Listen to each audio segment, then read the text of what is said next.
आचार्य इस YouTube channel पर मैं धर्मेंद्र आचार्य आप लोगों का स्वागत करता हूं। आइए आज हम लोग भारत के राष्ट्रपति पर विचार विमर्श करेंगे। द प्रेसिडेंट ऑफ इंडिया, इस पर हम लोग विचार विमर्श कर रहे हैं। इस प्रेसिडेंट ऑफ इंडिया पर विचार विमर्श करते समय कुछ महत्वपूर्ण बातों पर हम ध्यान देंगे और संघ की कार्यपालिका पर विचार विमर्श करेंगे। देखिए, कल इजराइल के संदर्भ में मैंने एक वीडियो डाला था जिस पर एक हमारे पुराने छात्र कुछ रिकॉर्डिंग करके भेजे थे और उनका कहना था कि कुछ तथ्य को कमी किया जाए।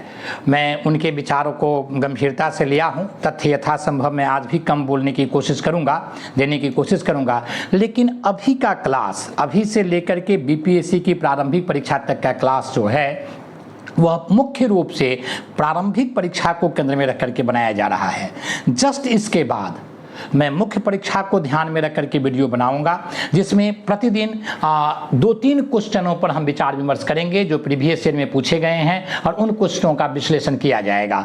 तो अभी जो कुछ तथ्य हैं उनको सहृदयता के साथ ग्रहण किया जाए और मैं उन्हीं तथ्यों को फोकस करूंगा अब से जो प्रारंभिक परीक्षा के लिए बहुत बहुत महत्वपूर्ण तथ्य होगा। आइए कुछ कंसेप्चुअल बात पर विचार विमर्श करते हैं। संघ की कार्यपालिका और संविधान के भाग देखा जाए तो भारतीय संविधान के 22 भागों में पहला भाग संघ और उसके राज्यों की चर्चा, दूसरा में नागरिकता की चर्चा, तीसरा में जो नागरिक हैं और जो निवासी हैं उनके मूल अधिकार की चर्चा, चौथा में नीति निर्देशक तत्व की चर्चा, जो मूल अधिकार में नहीं डाला जा सका तो उसे नीति निर्देशक तत्व में डाल दिया गया, और पांचवा में जो सरकार यहाँ रहेगी केंद्र में उस सरकार की चर्चा है। तो भारतीय संविधान के भाग 5 अत्यंत महत्वपूर्ण स्थान रखता है भारतीय संविधान में। और इस संविधान को आप देखें तो इस भाग को आप देखें तो इसमें 5 अध्याय हैं, इसमें 5 चैप्टर हैं। इस 5 चैप्टर में सबसे पहला चैप्टर जो है वो संघ की कार्यपालिका से संबंधित है। भारतीय संविधान के भाग 5 में 5 अध्याय हैं और उस अध्याय में जो पहला अध्याय है उसका संबंध संघ की कार्यपालिका से है। उसमें अनुच्छेदों की संख्या अगर देखें तो अनुच्छेद 52 से लेकर के अनुच्छेद 78 तक है पहले अध्याय में। दूसरे अध्याय में हम देखें तो संघ की विधायिका की चर्चा है और इसमें अनुच्छेद 79 से लेकर के 122 तक है। दूसरे अनुच्छेद में कहाँ तक, 78 तक यहाँ हो गया, तो 79 से लेकर के अनुच्छेद 122 तक संघ की विधायिका की चर्चा है, अर्थात लोकसभा और राज्यसभा की चर्चा है। फिर तीसरे अध्याय में मात्र एक अनुच्छेद है और इसमें राष्ट्रपति की विधायी शक्ति की चर्चा है। जैसे ऑर्डिनेंस जारी करने का, अध्यादेश जारी करने के जो राष्ट्रपति के अधिकार हैं उसको एक अलग भाग और एक अलग अध्याय में ही रख दिया गया है, जिसे हम लोग 5वें भाग के तीसरे अध्याय में देखते हैं। फिर चौथा अगर देखें तो इसमें संघ की न्यायपालिका की चर्चा है जिसमें अनुच्छेद 124 से लेकर के 147 तक है और 148 से 151 तक नियंत्रक महालेखा परीक्षा की चर्चा है जो 5वें अध्याय में है। तो इन सारे अध्यायों की चर्चा हम बाद में करेंगे। अभी हम लोग केवल प्रेसिडेंट ऑफ इंडिया पर विचार विमर्श कर रहे हैं। अब थोड़ा सा देख लेते हैं कार्यपालिका का तात्पर्य क्या है। कार्यपालिका के तात्पर्य की बात करें तो हमारे देश में या किसी भी लोकतांत्रिक देश में जो सरकार हैं उसके 3 अंग होते हैं। पहला विधायिका, दूसरा कार्यपालिका और तीसरा न्यायपालिका। आप कहीं से भी शुरू कर सकते हैं, कार्यपालिका, विधायिका और न्यायपालिका। तो इस तरह से 3 अंग हैं। तो विधायिका का कार्य है मुख्य रूप से कानून बनाना, विधि का निर्माण करना विधायिका का मुख्य कार्य है। बहुत सारे कार्य विधायिका करती है लेकिन मुख्य कार्य उनका है कानून बनाना, और कानून को इम्प्लीमेंट करवाने का कार्य कार्यपालिका का कार्य है। कार्यपालिका का कार्य क्या है कि विधायिका द्वारा बनाए गए कानून को, विधि को क्रियान्वित कैसे किया जाए, उसे लागू कैसे करवाया जाए। तो लागू करवाने का कार्य, कानून को, विधि को क्रियान्वित करने का कार्य जो है वो कार्यपालिका का है। और न्यायपालिका का कार्य है कि समस्त देश में जो कानून व्यवस्था है वो सही से काम कर रहा है या नहीं। अगर किसी के अधिकार का या किसी के अन्य चीज़ों का, संपत्ति का कोई अपहरण या किसी भी प्रकार के कोई विवाद आ रहे हैं तो उसको सामान्य परिप्रेक्ष्य में या विशेष परिप्रेक्ष्य में उसका निपटान करने का अधिकार किनका है? न्यायपालिका का है। तो इस तरह से हम देखते हैं कानून को लागू करवाने का कार्य कार्यपालिका का है। कार्यपालिका दो प्रकार के होते हैं, पहला अस्थायी कार्यपालिका और दूसरा राजनीतिक कार्यपालिका। राजनीतिक कार्यपालिका को आप अस्थायी कार्यपालिका भी कह सकते हैं। राजनीतिक कार्यपालिका में मुख्य रूप से राष्ट्रपति, प्रधानमंत्री, उपराष्ट्रपति और मंत्री परिषद आदि के सदस्य आते हैं। ये जो हैं इनका अस्थायी समय इसलिए कि भारत के संदर्भ में 5 वर्ष, अगर ब्रिटेन के संदर्भ में देखें तो 4 वर्ष, ये 5 वर्ष, अमेरिका के संदर्भ में देखें तो 4 वर्ष। तो इस तरह से हम देखते हैं कि भारत के संदर्भ में 5 वर्ष, अमेरिका के संदर्भ में 4 वर्ष। तो इस तरह से वो अस्थायी रूप से 5 वर्ष, कहीं 6 वर्ष, कहीं 4 वर्ष, कहीं इस तरह से चलते रहते हैं और बीच में भी उनकी सरकार गिर सकती है भिन्न भिन्न कारणों से। ये अस्थायी हो गया, राजनीतिक हो गया। अब परमानेंट यानी अस्थायी का क्या हुआ? नौकरशाह। इसमें कौन आ जाएंगे? ब्यूरोक्रेसी आ जाएंगे और ब्यूरोक्रेसी का अर्थ आप लोग जानते होंगे, उसकी चर्चा अलग किसी वीडियो में किए जाएंगे। तो अस्थायी और अस्थायी कार्यपालिका के संदर्भ में बातचीत करेंगे। राजनीतिक कार्यपालिका और विधायिका की बात करें तो भारत में संसदीय प्रणाली को ग्रहण किया गया है। अब लोकतंत्र को देखें तो लोकतंत्र में 2 प्रकार की प्रणाली मुख्य रूप से चलती है। एक अध्यक्षीय प्रणाली जो अमेरिका में ग्रहण किया गया और एक संसदीय प्रणाली जिसमें जो भारत में है और ब्रिटेन में है। संसदीय प्रणाली का अर्थ हुआ कि जो कार्यपालिका का निर्माण होगा वह कार्यपालिका मुख्य रूप से विधायिका से जुड़ा हुआ होगा। विधायिका के जो निश्चित रूप से अंग होंगे वही कार्यपालिका के सदस्य बनेंगे।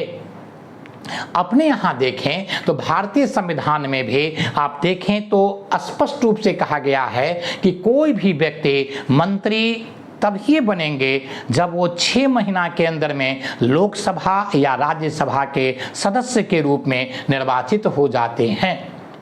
अगर 6 महीना के अंदर में वह राज्यसभा और लोकसभा से निर्वाचित नहीं होंगे तो मंत्री के पद से स्वतः हट जाएंगे।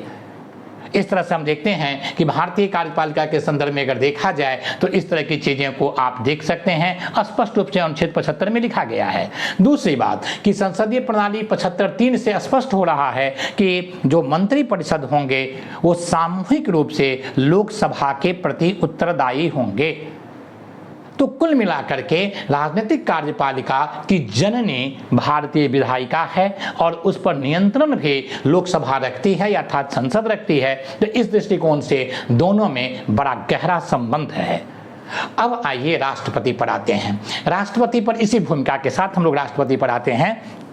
राष्ट्रपति की अगर बातचीत करें तो 2-3 बातें देख सकते हैं। भारतीय संविधान के प्रस्तावना में राष्ट्रपति की तो स्पष्ट रूप से चर्चा नहीं है, लेकिन भारतीय संविधान के प्रथम पंक्ति को अगर आप देखेंगे तो उसमें स्पष्ट रूप से लिखा हुआ है कि हम भारत के लोग भारत को एक संपूर्ण प्रभुत्व संपन्न, समाजवादी, पंथ निरपेक्ष, लोकतंत्रात्मक गणराज्य बनाने के लिए।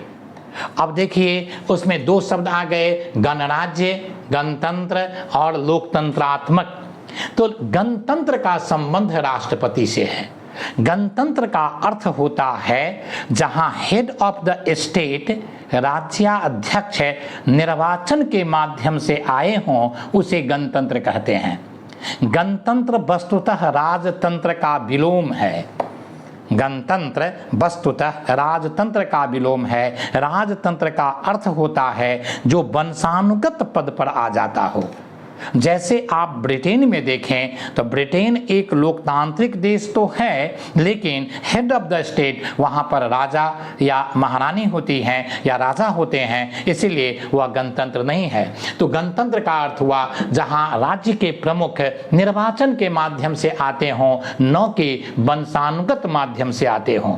तो भारतीय संविधान के प्रस्तावना में स्पष्ट रूप से, मूल संविधान के प्रस्तावना में, क्योंकि इसमें 2 शब्द जोड़ दिए गए, कौन कौन शब्द? तो ये पंथ निरपेक्ष और समाजवादी, ये 42वें संविधान संशोधन के तहत जोड़े गए थे। बाद में हम देखते हैं अखंडता भी जोड़ा गया, लेकिन यहाँ के संदर्भ में कह रहा हूँ कि मूल संविधान में था हम भारत के लोग भारत को एक संपूर्ण प्रभुत्व संपन्न लोकतंत्रात्मक गणराज्य बनाने के लिए। तो वहाँ पर गणतंत्र हमारे संविधान में प्रारंभ पहले दिन से ही है। तो इस तरह की बातें, तो भारतीय संविधान का में राष्ट्रपति की चर्चा न केवल अनुच्छेद 52 में है, उससे पहले देखें तो मूल भाव के स्तर पर यह प्रस्तावना में भी, उद्देशिका में भी कहीं ना कहीं उल्लेखित है। उसके बाद दो बातें आ गई कि गणतंत्र का अर्थ अगर यह है कि हेड ऑफ द स्टेट जो हैं वो निर्वाचित होंगे, वंशानुगत नहीं होंगे, तो लोकतंत्र का अर्थ क्या है? बहुत बच्चों से मैं पूछते रहता हूं कि लोकतंत्र और गणतंत्र में अंतर बताएं, तो वो कुल मिलाकर के जो बताते हैं वो बहुत शुद्ध साफ साफ नहीं हो पाता है। मोटा अंतर यही है कि हेड ऑफ, ये तो बता ही दिए, लोकतंत्र का अर्थ होता है कि जो सरकार के प्रमुख होते हैं, शासन के प्रमुख होते हैं, वो निर्वाचन के माध्यम से आते हैं। शासन के जो प्रमुख होते हैं, अर्थात डेमोक्रेसी का अर्थ हुआ कि माने जनता के द्वारा और जनता के लिए जो शासन चलाने की प्रक्रिया है, उसमें जो लोग आते हैं तो जनता के द्वारा, जनता के लिए, तो इसमें से जो सरकार के प्रमुख होते हैं वो निर्वाचन के माध्यम से आते हैं, जिसे हमारे यहाँ पीएम कहा जाता है। तो लोकतंत्र का अर्थ हुआ कि हेड ऑफ द गवर्नमेंट निर्वाचित होंगे, उनका समय है हमारे यहाँ 5 साल, तो वे, और यहाँ हेड ऑफ द स्टेट जो हैं वो निर्वाचित होंगे। तो इस तरह से ब्रिटेन को आप देखें तो वह लोकतांत्रिक देश है, वहाँ पर प्रधानमंत्री के चुनाव होते हैं। अमेरिका को देखें तो वह लोकतांत्रिक भी है और गणतांत्रिक भी है। भारत लोकतांत्रिक देश भी है और गणतांत्रिक देश भी है। और चाइना को देखें तो वह गणतंत्रात्मक देश तो है, लेकिन लोकतंत्रात्मक देश नहीं है, क्योंकि वहाँ की सरकार के निर्माण में केवल कम्युनिस्ट पार्टी की भूमिका होती है, पूरे चाइना की आबादी उसमें भाग नहीं लेते हैं। तो डेमोक्रेसी का अर्थ हुआ कि जहाँ पर प्रत्यक्ष चुनाव के माध्यम से, जहाँ पर वयस्क मताधिकार के माध्यम से पक्ष और विपक्ष दोनों को मतदान करने का अधिकार हो, सभी को मतदान करने का अधिकार हो, और फिर वहाँ जो चुन करके आएंगे उनकी सरकार बनेगी, तो ये लोकतंत्र हो गया। अब भारतीय राष्ट्रपति की बातचीत करें तो कहाँ इसकी चर्चा है? भारतीय राष्ट्रपति के संदर्भ में 3 अनुच्छेद अत्यंत महत्वपूर्ण हैं। पहला अनुच्छेद 52, इसमें साफ साफ कहा गया है कि भारत में एक राष्ट्रपति होगा। क्या कहा गया है? कि भारत में एक राष्ट्रपति होगा और उसके बाद निर्वाचित होगा, उस सब की बात अलग है। दूसरा अनुच्छेद में कहा गया है, जो 53वां अनुच्छेद है, इसका 1 और 2 हैं। 53A में कहा गया है कि केंद्र की समस्त कार्यपालिका शक्ति राष्ट्रपति में निहित होंगे। केंद्र सरकार के समस्त कार्यपालिका शक्ति किसमें निहित होंगे? राष्ट्रपति में निहित होंगे। और इसी में फिर कहा गया कि उन शक्तियों का उपयोग वह संविधान के प्रावधान के अनुसार करेगा या संविधान के तहत करेगा, और अपने सहयोगियों के, अपने अधीनस्थ अधिकारियों के द्वारा करेंगे या उनके परामर्श पर करेंगे। तो यहाँ पर अनुच्छेद 53(1) में यह कहा दिया गया। फिर इसमें 2 में कहा गया कि मोटे तौर पर इसका भाव है कि यहाँ के जो सेना बल हैं उसके सर्वोच्च पदाधिकारी, सर्वोच्च अधिकारी राष्ट्रपति होंगे, अर्थात थल सेना, वायुसेना और जल सेना के ऊपर हमारे CDS हैं, और CDS के ऊपर जो हैं वो भारत के राष्ट्रपति हैं। तो सिविल प्रशासन और सैन्य प्रशासन दोनों की शक्ति राष्ट्रपति में निहित होगी। मोटे तौर पर अनुच्छेद 53 इस बात की घोषणा करता है। और अनुच्छेद 73 जो है, इसका भी राष्ट्रपति के संदर्भ में बहुत महत्व है कि राष्ट्रपति कहाँ तक पावरफुल हैं। तो भारत के राष्ट्रपति का क्या है कि संघ की कार्यपालिका शक्ति का विस्तार जहां तक है। अब संघ की कार्यपालिका शक्ति का विस्तार कहां तक है? तो 2 जगह हैं। पहला, संसद के द्वारा, जो लोकसभा हमारे यहाँ राज्यसभा हैं, उनके द्वारा बनाए गए कानून जहां तक लागू होंगे जहां तक लागू होंगे वहां तक राष्ट्रपति के अधिकार कार्य करेगा, वहां तक राष्ट्रपति के संबंधित जो चीजें हैं वो लागू होंगे। और दूसरी बात, भारत के जो विदेशी, भारत के जिन देशों से संबंध है, विश्व के जो अन्य देश हैं, उन देशों से जो हमारी संधियां हैं, जो करार हैं, उसके संदर्भ में जो कुछ बातें कही गई है, वो उसके संदर्भ में भी सारी संधियां और करार या तो हुए थे या हो रहे हैं या भविष्य में जो होंगे, तो उन संदर्भों में राष्ट्रपति के द्वारा के कार्य और शक्ति के अंतर्गत वो आएंगे, राष्ट्रपति के नाम पर होगा, राष्ट्रपति के कार्य और शक्ति के अंतर्गत आएंगे। तो अनुच्छेद 73, अनुच्छेद 53 और अनुच्छेद 52 राष्ट्रपति के संदर्भ में बहुत मोटी बातें इसमें कही गई और अत्यंत महत्वपूर्ण बातें हैं। अब चूंकि गणतंत्र है, अतः राष्ट्रपति के चुनाव होंगे, तो अनुच्छेद 54 में राष्ट्रपति के निर्वाचन के संदर्भ में बात कही गई।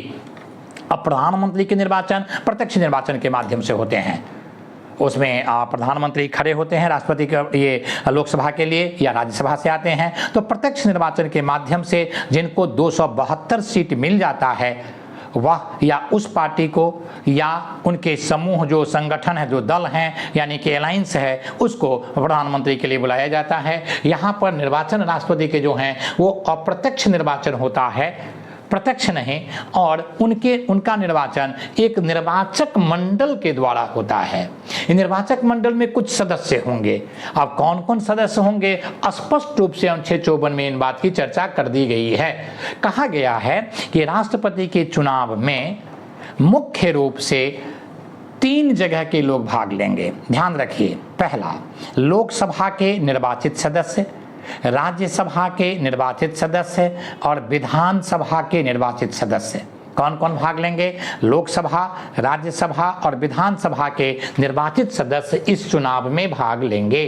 तो निर्वाचित एमपी का मतलब हुआ मेंबर, लोकसभा के सदस्य और राज्यसभा के सदस्य। एमएलए विधानसभा के सदस्य हो गए, निर्वाचित होंगे। और 17वां संविधान संशोधन जो किया गया 1992 ईस्वी में, इसमें कहा गया कि हमारे यहाँ उस समय 2 केंद्र प्रशासित राज्य के विधानसभा का गठन किया गया। पहला आपको हो गया दिल्ली और पांडिचेरी, और जिसका नाम अभी पुदुचेरी है। और अभी हम देखते हैं 31 अक्टूबर 2019 से जम्मू कश्मीर के संदर्भ में भी बात हो जाएगी। और जम्मू कश्मीर में आज ही चुनाव का रिजल्ट आया है, जिसमें माने नेशनल कॉन्फ्रेंस को सबसे ज़्यादा 42 सीट, बीजेपी को 29 सीट, कांग्रेस को केवल 6 सीट।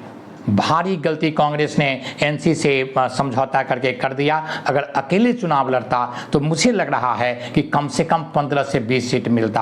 अब अगले 50 वर्ष के लिए कांग्रेस जम्मू कश्मीर से मोटे तौर पर बाहर हो गया। इसकी विश्लेषण हम लोग कल एक वीडियो में करेंगे, जो अभी हाल में विधानसभा का चुनाव हुआ है। तो 6 सीट, उसके बाद पीडीपी को 3 सीट और अन्य पार्टियों को कुछ इसी तरह से सीट मिले हैं, अन्य को कुछ ज़्यादा सीट मिल गया है, 10-11 जो भी हो। तो ये आपको यहाँ पर भाग लेने का, तो अगला जो चुनाव होगा राष्ट्रपति का, जो हमारे यहाँ इसके बाद जो 22 के बाद 27 में होंगे, द्रौपदी जी के बाद 16वें राष्ट्रपति के चुनाव, द्रौपदी जी 15वें राष्ट्रपति।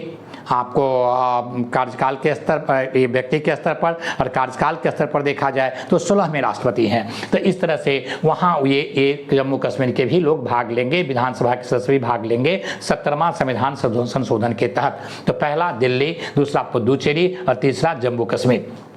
ये निर्वाचन के संदर्भ में बातचीत हो गई।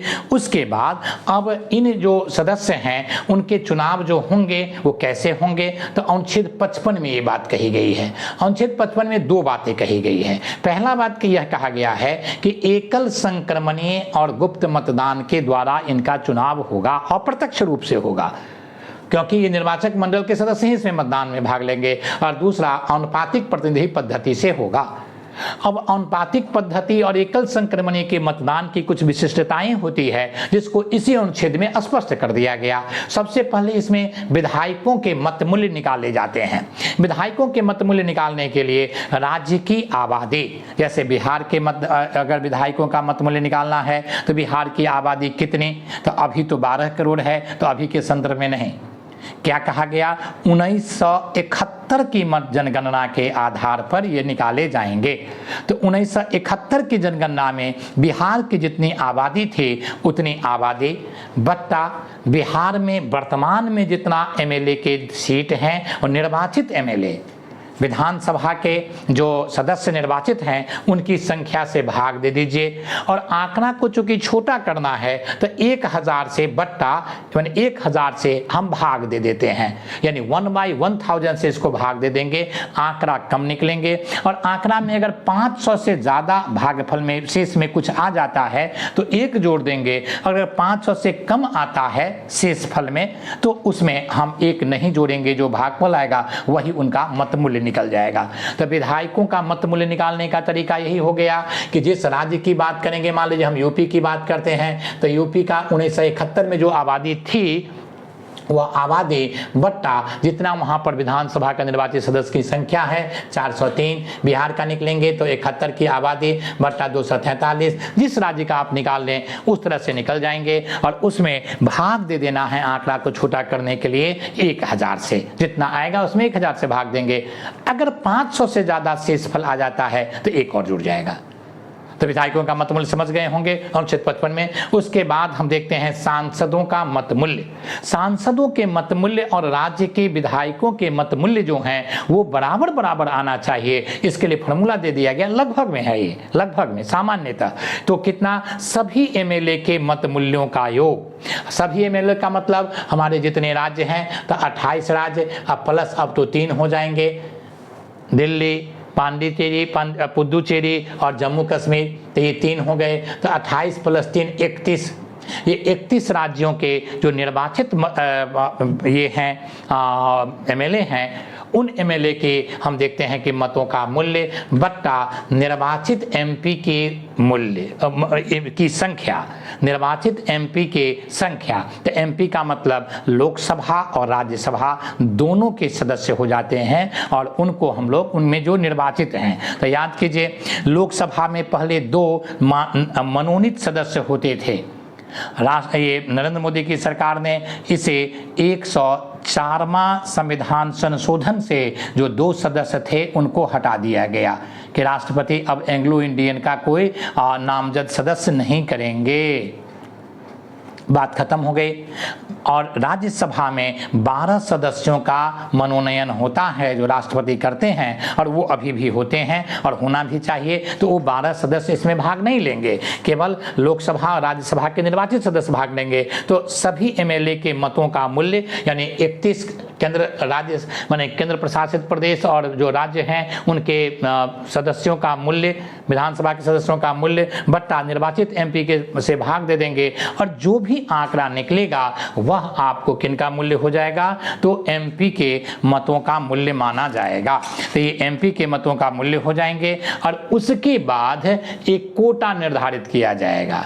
अब कोटा क्या है, तो आनुपातिक पद्धति में चुनाव जीतने के लिए 50% से अधिक मत लाना आवश्यक है। कितना प्रतिशत मत लाना आपको आवश्यक है, मोर देन 50%। तो 50% + 1, 50% + 1। तो इसके लिए क्या है कि जो डाले गए आपको वैध मत जो किसी प्रकार से मत इनवैलिड नहीं हुआ है उनकी कुल संख्या बट्टा स्थानों की संख्या। तो हमारे यहाँ राष्ट्रपति के स्थान कितने हैं, एक ही व्यक्ति राष्ट्रपति होते हैं। राजेंद्र बाबू एक राष्ट्रपति थे, उसके सामने में दूसरा कोई नहीं, फिर सर्वपल्ली जी बने, फिर जाकिर हुसैन। तो इस तरह से हम देखते हैं अभी द्रौपदी जी हैं। तो राष्ट्रपति की संख्या 1 है तो डाले बने स्थानों की संख्या 1 + 1, तो 1 1 2 हो जाएंगे और जितना डाले गए वैध मत उसमें 2 से भाग दे देंगे और फिर 1 जोड़ देंगे, 50% + 1 हो जाएगा। तो यही कोटा है। इस तरह से कोटा निकाल लिया जाएगा। अब जो भी आंकड़े आएंगे उतना मतगणना के बाद आना है। तो मतगणना कैसे होंगे, सबसे पहले कि फर्स्ट राउंड। अब मतगणना कैसे होंगे, तो आनुपातिक पद्धति है तो इसमें एकल संक्रमण मतदान है तो पहले इस फर्स्ट राउंड में गिनती होगी। फर्स्ट राउंड में गिनती कैसे होगी, तो जितने सदस्य मतदान में भाग लेंगे उनको एक बैलेट पेपर दिया जाएगा और जितने लोग उम्मीदवार के रूप में खड़े हैं, मान लीजिए कि 3 लोग हैं तो उनको 1 2 3 का प्रेफरेंस देना होगा। क्या देना पड़ेगा? प्रेफरेंस देना होगा। और उस प्रेफरेंस में हम देखते हैं कि वो पहला प्रेफरेंस किसको देते हैं, पहला पसंद किसको करते हैं, दूसरा पसंद किसको करते हैं, तीसरा पसंद किसको करते हैं। तो मतदान में पहले प्रेफरेंस का जो है वो गिनती हो जाएगा कि फर्स्ट उन्होंने पसंद किसे किया, पहला पसंद किसे किया, उसके आधार पर रिजल्ट निकालने की कोशिश की जाएगी। भारतीय राष्ट्रपति के जो चुनाव हुए हैं अभी तक, उसमें एक राष्ट्रपति को छोड़ दिया जाए, बीबी गिरी को छोड़ दिया जाए, तो इसके अतिरिक्त सभी राष्ट्रपति का रिजल्ट फर्स्ट राउंड के काउंटिंग के साथ ही निकल गया। फर्स्ट राउंड के काउंटिंग हुए और उसी में निकल गया। बीबी गिरी के संदर्भ में दो बातें स्मरणीय हैं। पहला, अभी तक के भारत के एकमात्र राष्ट्रपति हैं जिसमें सेकंड राउंड में निर्णय आया। फर्स्ट राउंड में कोई नहीं जीता, सेकंड राउंड में बीबी गिरी जीत गए और वो भारत के 5 साल राष्ट्रपति रहे। इसके बाद हम देखते हैं उनके साथ एक और बात जुड़ी हुई है कि भारत के एकमात्र राष्ट्रपति हैं वो जो राष्ट्रपति निर्दलीय चुनाव जीते। तो निर्दलीय उम्मीदवार के रूप में चुनाव जीतने वाला बीबी गिरी एकमात्र राष्ट्रपति, और दूसरी बात सेकंड राउंड में निर्णय आने वाले में से भारत के एकमात्र राष्ट्रपति हैं। तो फर्स्ट राउंड में अगर जो कोई जीत गए, जो हमारे यहाँ के सभी राष्ट्रपति जीतते आए हैं एक अब बात को छोड़ करके, तो वहाँ बात हो गई। अगर मान लीजिए कि नहीं जीते तब क्या किया जाएगा? फर्स्ट राउंड वाले चुनाव को हटा दिए जाएंगे। अब सेकेंड राउंड में जब गिनती होगी तो जिनको सबसे कम सीट जगह आया, वोट आया, सबसे कम वोट आया, उनको काउंटिंग से बाहर कर दिया जाएगा। उनको क्या किया जाएगा? काउंटिंग से बाहर कर दिया जाएगा। और अब सेकेंड राउंड की गिनती में उनको जो मत आया था, उन मत को क्या किया जाएगा? आनुपातिक रूप से जो अभी रेस में हैं उनमें बांट दिए जाएंगे, उनके मतों को। सेकेंड राउंड वाला, सेकेंड प्रेफरेंस वाला जो मत है उसको, तो सेकेंड प्रेफरेंस वाले मत को सेकेंड राउंड में जो जो उम्मीदवार अभी बचे हुए हैं उनमें आनुपातिक आधार पर वोटों को बांट दिया जाएगा और फिर उसके बाद रिजल्ट निकाला जाएगा। हमारे यहाँ सेकेंड राउंड एक ही बार चुनाव माने गणना में गया और उसके बाद रिजल्ट आ गया, तो सेकेंड राउंड इसे, अगर मान लीजिए सेकेंड में भी नहीं जीता तो जो उसमें सबसे कम होगा उनको बाहर कर दिया जाएगा और फिर उनके जो थर्ड राउंड के मत आएंगे उसको उसमें जोड़ दिया जाएगा, अनुपातिक रूप से दे दिया जाएगा। इस तरह से दूसरी बात, अनुच्छेद 71 की बात करें तो अनुच्छेद 71 में राष्ट्रपति के चुनाव से संबंधित विवाद की चर्चा की गई है और स्पष्ट रूप से कहा गया है कि राष्ट्रपति के चुनाव के संदर्भ में विवाद के यानी अपील करने का अधिकार केवल उन्हीं लोगों को है जो राष्ट्रपति के चुनाव में उम्मीदवार के रूप में भाग लिए हैं या उन लोगों को है जो निर्वाचक मंडल के सदस्य थे, अर्थात राष्ट्रपति के इलेक्शन में उन्होंने वोटिंग किया था। तो जिन्होंने वोटिंग किया या जिन्होंने उम्मीदवार के रूप में भाग लिया, अगर उनको कहीं भी डाउट है कि इस चुनाव में कोई धांधली हुई है तो वे सुप्रीम कोर्ट में अपना हलफनामा दे सकते हैं और सुप्रीम कोर्ट को अगर लगे कि रियल में धांधली हुआ है तो वह चुनाव को निरस्त कर देंगे और उनके निर्णय के तुरंत बाद राष्ट्रपति अपने पद से बाहर हो जाएंगे। लेकिन जब तक ये निर्णय आएगा तब तक राष्ट्रपति प्रतिदिन सैकड़ों फाइल पर सिग्नेचर करते हैं, वो सारे सिग्नेचर वैध माने जाएंगे, उनके द्वारा किया गया सभी कृत्य वैध होगा। मान लीजिए कहीं पर केस हुआ जो हमारे यहाँ अभी तक नहीं हुआ है, और अगर हुआ इस तरह से और मान लीजिए 6 महीना के बाद रिजल्ट आया तो 6 महीना के बाद रिजल्ट, 6 महीना में तो राष्ट्रपति बहुत सारे कार्य कर देते हैं, तो 6 महीना के सारे कार्य वैध माने जाएंगे। इस संदर्भ में एक संशोधन किया गया, जो 11वां संविधान संशोधन हमारे यहाँ रहा है हुआ है। उस संशोधन में यह हुआ कि कई पद उस समय रिक्त रहते हैं। जैसे मान लीजिए कि 22 में चुनाव हुए, उसमें लोकसभा के भी कई सीट और पूरे भारत के राज्य में विधानसभा के सीट में लगभग दर्जनों सीट खाली थे। तो जो सीट खाली हैं लोकसभा, राज्यसभा और विधानसभा के संदर्भ में, उनके आधार पर राष्ट्रपति के चुनाव को चुनौती नहीं दिया जा सकता है कि पहले ये सीट भरेंगे तब चुनाव होगा। ये पहले ही कह दिया कि इस तरह की बात नहीं होगी। जितने उस समय सीट हैं फुल, उसी के आधार पर राष्ट्रपति के चुनाव करवा दिए जाएंगे और वैध माने जाएंगे। ये अनुच्छेद नहीं, संविधान संशोधन 11वें में इस तरह की बात कही गई है जिसका संबंध अनुच्छेद 71 से है। अब आइए बस 2 मिनट में इस वीडियो को हम लोग खत्म करेंगे। अनुच्छेद 56 में क्या कहा गया? जैसा अनुच्छेद 54-55 का संबंध राष्ट्रपति के चुनाव से है, अनुच्छेद 56 में कहा गया है कि राष्ट्रपति के पदावधि की बात की गई है। क्या इसमें बात की गई है? राष्ट्रपति के पदावधि की बात कही गई है, और इसमें मुख्य रूप से कि कितने दिन तक वो पद पर रहेंगे, कार्यावधि कब तक है। तो इसमें सीधे 56 में कहा गया कि शपथ ग्रहण के तारीख से, तिथि से 5 वर्ष तक अपने पद पर वो बने रहेंगे। कितने वर्ष तक? 5 वर्ष तक। इस बीच में वो इस तरह से भी पद खाली कर सकते हैं, हो सकता है जैसे अनुच्छेद 56(1) के क में कहा गया कि वो अपना त्याग पत्र दे दें। किसे? तो उपराष्ट्रपति को। राष्ट्रपति अपना लिखित मोहर सहित त्याग पत्र, स्वलिखित सिग्नेचर सहित अपना त्याग पत्र किसको देंगे? उपराष्ट्रपति को देंगे। और 56(2) में कहा गया कि उपराष्ट्रपति तुरंत उसकी सूचना किसको तुरंत देंगे? तो लोकसभा के अध्यक्ष को देंगे। उपराष्ट्रपति को जो ये अपना त्याग पत्र देंगे, उसकी सूचना अनुच्छेद 56(2) से उपराष्ट्रपति लोकसभा के अध्यक्ष को देंगे। ध्यान रखिएगा कि राष्ट्रपति अपना त्याग पत्र उपराष्ट्रपति को देते हैं अनुच्छेद 56(1) क से, और अनुच्छेद 56(2) के तहत उपराष्ट्रपति इसकी तुरंत सूचना लोकसभा के अध्यक्ष को देंगे। तीसरी बात कही गई है अनुच्छेद 56(1) ख में कि उनको महाभियोग के माध्यम से हटाया जा सकता है। कब? जब वो संविधान का अतिक्रमण करेंगे। देखिए, भारतीय संविधान में राष्ट्रपति को प्रथम स्थान दिया। वो भारत के प्रथम नागरिक है। वो भारत के क्या हैं? प्रथम नागरिक हैं। उसके बाद भारत के संविधान का अधिरक्षण करना, प्रोटेक्शन करना, उनका संरक्षण करना और भारतीय जनगण के लिए, भारतीय के कल्याण के लिए वो संकल्पबद्ध होते हैं, वो प्रतिबद्ध होते हैं। भारत की एकता, भारत की अखंडता और भारत के कल्याण, इसके लिए वो वचनबद्ध होते हैं।